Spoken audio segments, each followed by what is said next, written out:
સમાચારો તરફ નજર કરીએ તો કાળઝાળ ગરમી વચ્ચે રાહતના સમાચાર સામે આવી રહ્યા છે। હવામાન વિભાગે આગાહી કરી છે કે કેરળમાં 24 કલાકમાં ચોમાસાની પધરામણી થશે, જ્યારે 24 કલાકમાં કેરળના કાંઠે ચોમાસું ટકરાશે। સાથે જ લક્ષદ્વીપ, અરુણાચલ, કેરળમાં આજે વરસાદનું ઓરેન્જ એલર્ટ પણ આપવામાં આવ્યું છે। વધુમાં હવામાન વિભાગે આગાહી કરી છે કે 15 થી 20 દિવસમાં ગુજરાતમાં પણ મેઘરાજાની પધરામણી થઈ શકે છે। આગામી 15 થી 20 દિવસમાં ગુજરાતમાં ચોમાસું બેસવાની હવામાન વિભાગની આગાહી છે।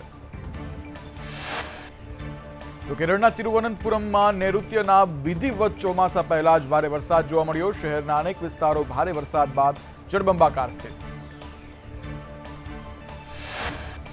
દ્વારકામાં તેજ ઠંડા પવન સાથે દરિયામાં કરંટ જોવા મળ્યો। દરિયામાં ઊંચા મોજા ઉછળતા જોવા મળ્યા। અસહ્ય ગરમી વચ્ચે જિલ્લામાં ઠંડા પવનથી રાહત મળી, જ્યારે યાત્રિકો પણ દરિયા કિનારે પ્રવાસનો આનંદ માણી રહ્યા છે। તો ગરમીને લઈ હવામાન વિભાગે આગાહી કરી છે કે રાજ્યમાં આગામી 5 દિવસ ગરમી યથાવત રહેશે। રાજ્યમાં પવનની ગતિ સારી રહેશે, પણ વરસાદ નહીં પડે। તો કચ્છ, બનાસકાંઠામાં આંધી વંટોળ જેવી પવનની ગતિ રહેશે। પાટણ, સુરેન્દ્રનગરમાં પવનની ગતિ આંધી જેવી રહેશે। 5 દિવસ માછીમારોને દરિયો ન ખેડવા પણ સૂચના આપવામાં આવી છે।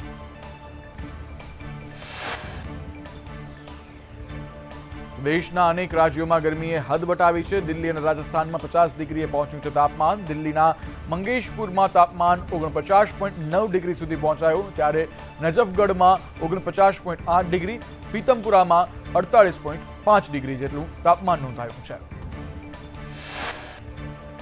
જ્યારે રાજસ્થાનના ચુરુમાં 50.5 ડિગ્રી ગરમી નોંધાતા હાહાકાર સર્જાયો છે। પિલાનીમાં 49 ડિગ્રી, ફલોદીમાં 49 ડિગ્રી નોંધાઈ ગરમી, જ્યારે બિકાનેરમાં 48.3 ડિગ્રી, કોટામાં 48.2 ડિગ્રી, જ્યારે જેસલમેરમાં 48 ડિગ્રી નોંધાઈ છે ગરમી।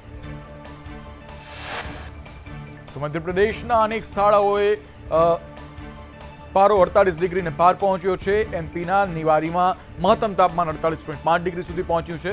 દતિયામાં 48.4 ડિગ્રી, રીવામાં 48.2 ડિગ્રી, ખજુરાહોમાં 48 ડિગ્રી, જ્યારે ગ્વાલિયરમાં 47.6 ડિગ્રી તાપમાન નોંધાયું। પંજાબ અને હરિયાણામાં આગ જળતી ગરમી દેખાઈ રહી છે। પંજાબના બટિંડામાં તાપમાન 49.3 ડિગ્રી સુધી પહોંચ્યું, સિરસામાં 50.3 ડિગ્રી, હિસારમાં 49.3 ડિગ્રી। હજુ દિલ્હી સહિત અનેક રાજ્યોમાં લૂની આગાહી જોવા મળી રહી છે। હજુ થોડા દિવસ ગરમીથી રાહત નહીં મળી શકે। પૂર્વોત્તર ભારતમાં રેમલ વાવાઝોડાએ કહેર મચાવ્યો છે। આસામ, મિઝોરમ અને મેઘાલયમાં 33 લોકોના મોત થયા છે। અનેક લોકો લાપતા છે, સેંકડો લોકો ઇજાગ્રસ્ત પણ થયા છે। ત્રણેય રાજ્યોમાં રાહત અને બચાવ કાર્ય પૂરજોશમાં ચાલી રહ્યું છે। રાજકોટમાં ભાજપના નેતાઓએ પાર્ટીની ફજેતી કરાવી છે। પ્રેસ કોન્ફરન્સમાં સંદેશ ન્યૂઝના સવાલોથી ભાજપ નેતાઓ ભાગ્યા। રાજકોટના મેયર પાસે તો કોઈ જવાબ જ નથી। તો સાંસદ રામ મોકરિયા સિવાય કોઈએ હરફ ન ઉચ્ચાર્યો। નેતાઓની આ કાંડમાં સાંઠગાંઠ છે। પૂછ્યું તો જવાબ ન આપ્યો। રૂપાલાએ પણ મોં બંધ જ રાખ્યું, કોઈ કંઈ જ ન બોલ્યા।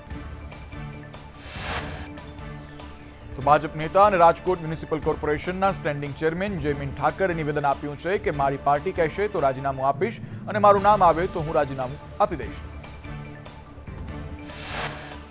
રાજકોટ શહેર પ્રમુખ મુકેશ દોશીએ કહ્યું કે જે ઘટના બની તે ખૂબ જ દુઃખદ છે। રાજકોટ ભાજપ દ્વારા નિર્ણય કરવામાં આવ્યો કે ભાજપ દ્વારા કોઈ પણ પ્રકારની ઉજવણી કરવામાં નહીં આવે। રાજકોટમાં કોર્ટમાં અધિકારીઓ સામે ગુનો દાખલ કરવા માટે વકીલ દ્વારા અરજી કરવામાં આવી। એફઆઈઆરમાં આઈએએસ, આઈપીએસ સહિત 13 સામે ગુનો દાખલ કરવા માટે અરજી કરવામાં આવી છે, જ્યારે કોર્ટે અરજીને ગ્રાહ્ય રાખી છે। 20 જૂને અરજી પર સુનાવણી હાથ ધરાશે। સાથે જ વકીલે કહ્યું કે અધિકારીઓના નામ એફઆઈઆરમાં કેમ નથી। મ્યુનિસિપલ અધિકારીઓ સંડોવણી પહેલી હોય છે, જ્યારે કાયદાનું કોઈ પાલન થતું જ નથી।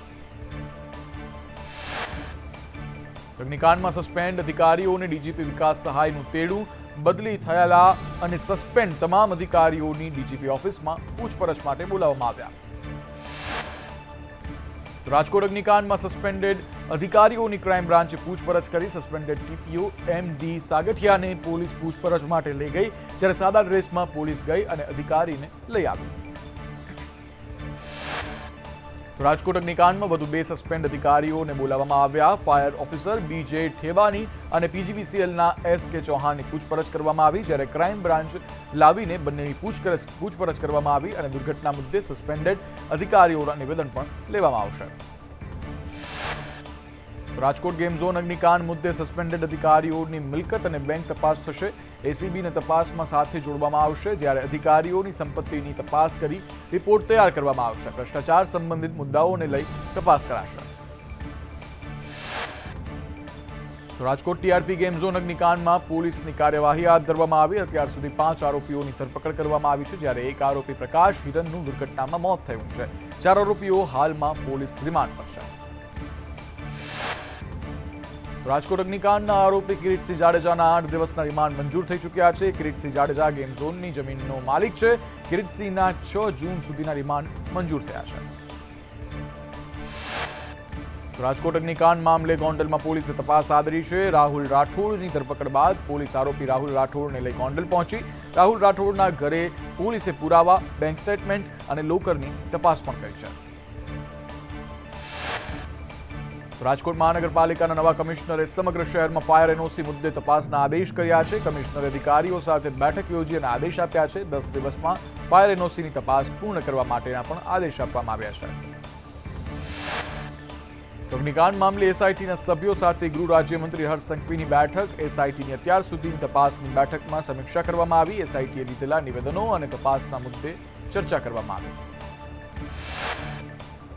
બેઠકમાં 2021 થી 2023 સુધીના ડોક્યુમેન્ટની ચકાસણી અને તત્કાલીન મનપા કમિશનરની ભૂમિકા અંગે ચર્ચા કરવામાં આવી છે, જ્યારે નિવેદનો તથા હવે પછીની તપાસ અને ચાર્જશીટ વહેલી તકે થાય તે મુદ્દા પર પણ બેઠક પર ભાર મૂકવામાં આવ્યો છે. એસઆઈટીના વડા ત્રિવેદીએ કહ્યું છે કે અમારી પાસે 24 કલાક પ્રાથમિક તપાસના હતા. જવાબદાર સામે સખ્તાઈથી કાર્યવાહી માટે ગૃહ રાજ્યમંત્રીએ આદેશ કર્યા છે. મોટામાં મોટા અધિકારીઓની પણ પૂછપરછ થશે.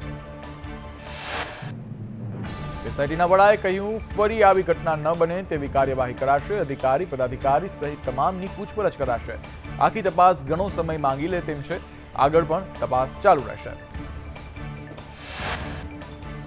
સુભાષ ત્રિવેદીએ કહ્યું, મૃતાત્માઓને શાંતિ મળે તેવી ન્યાયિક કાર્યવાહી થશે. અમારી અંદર પણ આક્રોશ અને વેદના છે. આઈપીએસ, આઈએએસ ગમે તે હોય, પૂછપરછ થશે. 1-2 દિવસમાં અધિકારીઓને પૂછપરછ માટે બોલાવવામાં આવશે. રાજકોટ અગ્નિકાંડમાં વધુ 6 અધિકારી પર સસ્પેન્શનની તોળાતી તલવાર જોવા મળી રહી છે. ત્યારે મધરાત્રે યાદી તૈયાર કરવામાં આવી છે અને ગમે ત્યારે અધિકારીઓને સસ્પેન્ડ કરાશે. જેની બેદરકારી સામે આવશે તેની સામે કાર્યવાહી કરવામાં આવશે. 2021માં ગેમ ઝોનની શરૂઆત થઈ ત્યારે ફરજ પરના અધિકારીઓના નિવેદન લેવાશે. મનપા, પોલીસ, ફાયરના અધિકારીઓના નિવેદન લેવામાં આવશે. 2021ના મનપા કમિશનર અને સીપીના નિવેદન પણ લેવામાં આવશે. રાજકોટની દુર્ઘટના બાદ ભાજપના નેતાઓએ જ તંત્ર સામે સવાલ ઉઠાવ્યા. વજુભાઈ વાળા અને રામ મોકરિયાએ તંત્રની કામગીરી સામે આંગળી ચીંધી. વજુભાઈ વાળાએ કશું લો અને આપો તો જ આંખ મીચામણા થાય તેવું નિવેદન આપ્યું. સાંસદ મોકરિયાના તંત્ર પર આકરા પ્રહાર. કહ્યું, મોતના માછડાની તંત્રને ખબર ન હોય તેમ ન બને. મોકરિયાએ મનપા, પોલીસની કામગીરી સામે સવાલ ઉઠાવ્યા. તંત્રની કાર્યવાહીને મોકરિયાએ મોડીથી આવેલું ડહાપણ ગણાવ્યું. રાજકોટના ટીઆરપી ગેમ ઝોનને લઈને મોટો ખુલાસો જોવા મળ્યો. હંગામી મંજૂરી પૂર્ણ થયા બાદ પણ ગેમ ઝોન વિના મંજૂરી ધમધમતું હતું. જ્યારે પોલીસે આપેલી હંગામી મંજૂરી પૂર્ણ થઈ ગઈ હતી. 31 ડિસેમ્બર 2023 પછી પણ ગેમ ઝોન ધમધમતું રહ્યું. રાજકોટ ગેમ ઝોન અગ્નિકાંડ બાદ પુરાવા પર બુલડોઝર ફરી વળ્યું છે. ઘટના સ્થળ પર બુલડોઝર ફેરવી સમથળ કરાયું છે. સરકારી મશીનરી દ્વારા જ પુરાવાનો નાશ કરાયો છે. ઘટનાના 96 કલાકમાં શા માટે ફેરવાયું સ્થળ પર રોલર? હાઈકોર્ટની ફટકાર બાદ રાજકોટનું તંત્ર એક્શન મોડમાં દેખાઈ રહ્યું છે. 8 ગેમ ઝોનના સંચાલકો પર ક્રાઇમ બ્રાન્ચે ફરિયાદ નોંધી છે. ફાયર એનઓસી અને લાયસન્સ ન હોવાથી કાર્યવાહી કરાઈ છે. તમામ 8 ગેમ ઝોનના સંચાલકો ભૂગર્ભમાં ઉતર્યા. World of Wonder, Play Point, Knockout કોમ્પ્લેક્સમાં Cosmoplex Cinema Game Zone, Infinity અને ફન બ્લાસ્ટ ગેમ ઝોન સામે ફરિયાદ નોંધવામાં આવી છે. વુપી વર્લ્ડ ગેમ ઝોન અને કૃષ્ણા વોટર પાર્કમાં આવેલા ગેમ ઝોન સામે પણ ફરિયાદ નોંધાઈ છે. રાજકોટમાં સંદેશ ન્યૂઝના રિયાલિટી ચેકમાં તંત્રની ઘોર બેદરકારી ઉડીને આંખે વળગી છે. કોટેચા ચોકમાં લિટલ લોર્ડ્સ પ્રી સ્કૂલમાં લોખંડ પતરાનો શેડ ખડકાયો છે, જ્યારે તંત્રની બેદરકારી મોટી દુર્ઘટના સર્જે તેવી શક્યતાઓ છે. તો ગાંધીનગર કલેક્ટર કચેરીમાં જ દીવા તળે અંધારું જોવા મળી રહ્યું છે. કલેક્ટર કચેરીમાં ફાયર એક્સટિંગ્યુશરમાં 1 વર્ષ જૂની એક્સપાયરી ડેટ જોવા મળી છે, જ્યારે કચેરીમાં ફાયરના સાધનોમાં બદલવાની કાર્યવાહી હાલ શરૂ કરવામાં આવી છે. વડોદરામાં મનપાનું મોલ, હોસ્પિટલો, સ્કૂલો, કોલેજો સહિત 30 સ્થળ તપાસ કરવામાં આવી રહ્યા છે, જ્યારે ફાયર સેફટીના અભાવને લઈને મનપાની કાર્યવાહી સારાભાઈ સારાભાઈ કેમ્પસના એટલાન્ટિસ બિલ્ડિંગને સીલ કરવામાં આવી છે. ગોત્રીમાં આવેલા બંસલ મોલને પણ સીલ કરવામાં આવ્યું છે. વડોદરામાં 7 ખાનગી હોસ્પિટલ, 7 સીઝ મોલને નોટિસ આપવામાં આવી છે. ઇન ઓર્બિટ સહિત મકરપુરા એસટી ડેપોને પણ નોટિસ ફટકારવામાં આવી છે. ગેરકાયદે દબાણને લઈ 115 ખાનગી હોસ્પિટલને નોટિસ ફટકારવામાં આવી છે. ફાયર એનઓસી રજૂ નહીં કરે તો હોસ્પિટલો સીલ થઈ શકે છે. રાજકોટ અગ્નિકાંડ બાદ પાલનપુર તંત્ર એલર્ટ મોડમાં છે. ફાયર સેફટી વગર ધમધમતા 2 મોલ સીલ કરવામાં આવ્યા છે.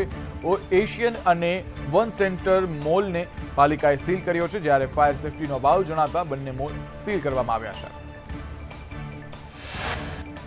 રાજકોટ અગ્નિકાંડ બાદ પણ મહેસાણા તંત્ર નિંદ્રામાં હોય તેવું દેખાઈ રહ્યું છે. મોઢેરા ગામ પાસે બ્રિજ ઉપરથી બાળકોએ કેનાલમાં છલાંગ લગાવી. બાળકો કેનાલમાં નાહવા માટે છલાંગ લગાવી.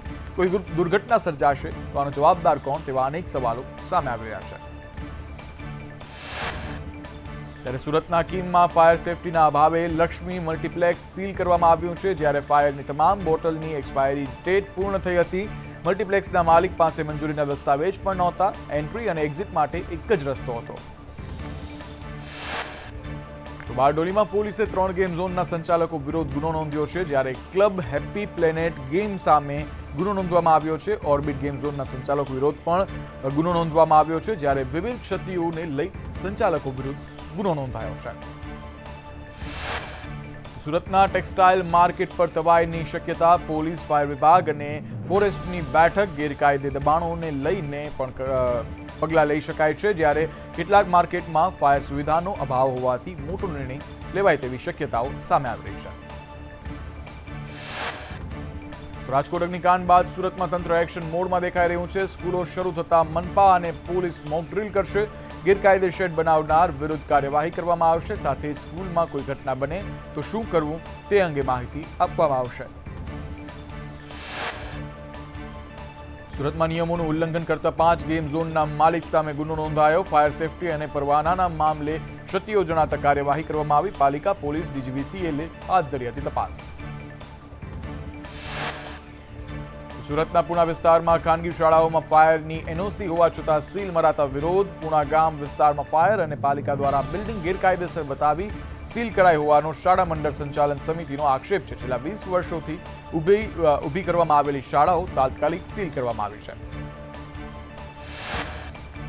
અમદાવાદમાં 4 ગેમ ઝોનના સંચાલક સામે ફરિયાદ નોંધાઈ. ગોતામાં 2, આનંદનગરમાં 1, નિકોલમાં 1 ફરિયાદ નોંધાઈ. જોય એન્ડ જોય ગેમ ઝોન અને ફન કેમ્પસમાં સંચાલક સામે ફરિયાદ નોંધવામાં આવી છે. ગેમ ઝોનમાં ફાયર એનઓસી અને સ્ટ્રક્ચરમાં ભૂલ હોવાથી સીલ કરવામાં આવ્યું. ત્યારે પોલીસે આઈપીસી 336 અને જીપી એક્ટ મુજબ ગુનો નોંધ્યો છે. એસઓપી જાહેર ન થાય ત્યાં સુધી ગેમ ઝોન શરૂ નહીં થાય. પોલીસ પરવાનો ના હોવાથી ફરિયાદ નોંધવામાં આવી છે.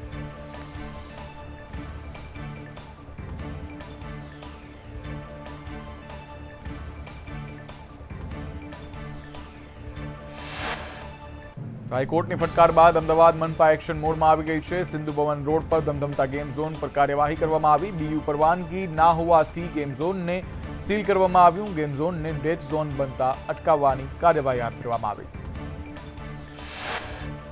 રાજકોટ અગ્નિકાંડ બાદ અમદાવાદના શિલજમાં આવેલા 4 ગેમ ઝોનને સીલ કરવામાં આવ્યા. 2 ગેમ ઝોનમાં બીયુ પરમિશન ન હોવાથી કાર્યવાહી કરાઈ, જ્યારે 2 ગેમ ઝોનમાં ફાયર એનઓસી ન હોવાથી કાર્યવાહી કરાઈ. અમદાવાદમાં શિલજનું ઇન્ડી કાર્ટિંગ ગેમ ઝોન મનપાએ સીલ કર્યું છે. ફાયર સેફટી, બીયુ પરમિશન વગર જ ચાલતું હતું આ ગેમ ઝોન. ઘણા સમયથી રામ ભરોસે ઇન્ડી કાર્ટિંગ ગેમ ઝોન ચાલુ હતું, જ્યારે મનપાની કાર્યવાહી બાદ ગેમ ઝોનની પોલ ખુલી પડી છે. રાજકોટ અગ્નિકાંડને લઈને પોરબંદર નગરપાલિકા એક્શન મોડમાં આવી ચૂકી છે. ફાયર વિભાગની ટીમે 2 સિનેમાઘરો સહિત અનેક મિલકતો ફાયર સેફટીનું ચેકિંગ કર્યું.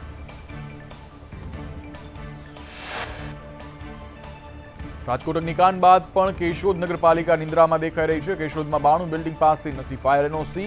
કેશોદ નગરપાલિકા માત્ર નોટિસ આપીને માને છે સંતોષ. કેશોદ નગરપાલિકાની કામગીરી પર પણ અનેક સવાલો ઉઠી રહ્યા છે.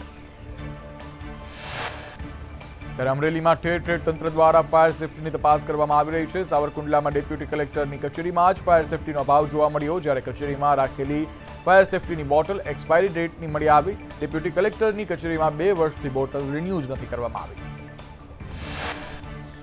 કેન્દ્રીય ગૃહમંત્રી અમિત શાહ 31 મેના રોજ ગુજરાત આવશે. અમિત શાહ રાજકોટ એરપોર્ટ પર ઉતરશે, જ્યારે રાજકોટથી સોમનાથ મહાદેવના દર્શને જશે. ચૂંટણી પરિણામ પહેલા તેઓ સોમનાથ બાબાના દર્શન કરશે. અમદાવાદમાં રથયાત્રાને લઈને ચેકિંગ શરૂ કરી દેવામાં આવ્યું છે. ક્રાઇમ બ્રાન્ચ દ્વારા શહેરમાં સઘન ચેકિંગ કરાઈ રહ્યું છે. હોટલોમાં પણ ક્રાઇમ બ્રાન્ચની ટીમે ચેકિંગ હાથ ધર્યું છે. મુલાકાતીઓની યોગ્ય એન્ટ્રી થાય છે કે કેમ તેની તપાસ કરવામાં આવી રહી છે. હોટેલના સીસીટીવી રેકોર્ડનો બેકઅપ રાખવા માટે પણ સૂચના આપવામાં આવી છે. ખેરાલુના લુણાવામાં હિન્દુ યુવકો પર હુમલાને લઈને રોષ ફેલાયો છે. સાથે જ હિન્દુ સમાજના લોકો પર હુમલાના વિરોધમાં રેલી યોજવામાં આવી. રેલી યોજી મામલતદાર કચેરીએ આવેદનપત્ર પણ પાઠવવામાં આવ્યું. હુમલો કરનાર આરોપીઓ સામે કડક કાર્યવાહી કરવાની માંગ ઉઠી રહી છે, જ્યારે હિન્દુ સમાજની રેલીને લઈ અને ચુસ્ત પોલીસ બંદોબસ્ત પણ ગોઠવવામાં આવ્યો છે. તો મોરબી હળવદમાં પ્રતિક ધરણા પર બેઠેલા 4 સફાઈ કર્મીઓની તબિયત લથડી છે. 3 મહિલા અને 1 પુરુષ સફાઈ કર્મીઓને સારવાર માટે ખસેડવામાં આવ્યા છે. 100 જેટલા સફાઈ કર્મીઓ 7 દિવસથી પ્રતિક ધરણા પર બેઠા છે.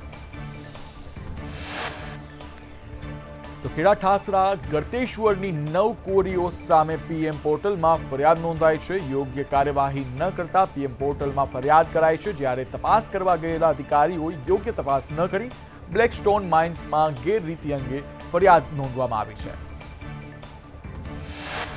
વડોદરામાં હીટવેવથી 15 દિવસમાં 44ના મોત થયા છે. 60થી વધુ ઉંમરના દર્દીઓની સંખ્યા વધુ છે, જ્યારે તબીબે કહ્યું છે કે 60થી વધુ વયના લોકો કોમોબ્રિડ પ્રકારના છે. તેઓને બ્લડ પ્રેશર, ડાયાબિટીસ, હાર્ટની સમસ્યા હોય છે. હોસ્પિટલમાં ગેસ લીકેજથી દોડધામ સર્જાઈ. ગેસની પાઇપલાઇન તૂટી જતા હોસ્પિટલના સ્ટાફે વોર્ડ ખાલી કરાવ્યા. તમામ દર્દીઓને હોસ્પિટલ બહાર કાઢવામાં આવ્યા. જેસીબીથી ખોદકામ દરમિયાન આ ઘટના બની હતી. સમય સૂચકતાથી મોટી જાનહાનિ ટળી ગઈ છે. વડોદરામાં નજીવી બાબતે વૃદ્ધની હત્યા કરવામાં આવી. પાર્કિંગ બાબતે બબાલ થતા 4 શખ્સોએ માર મારતા 63 વર્ષીય વૃદ્ધનું મોત થયું છે. પોલીસે 2 લોકોની અટકાયત કરી છે.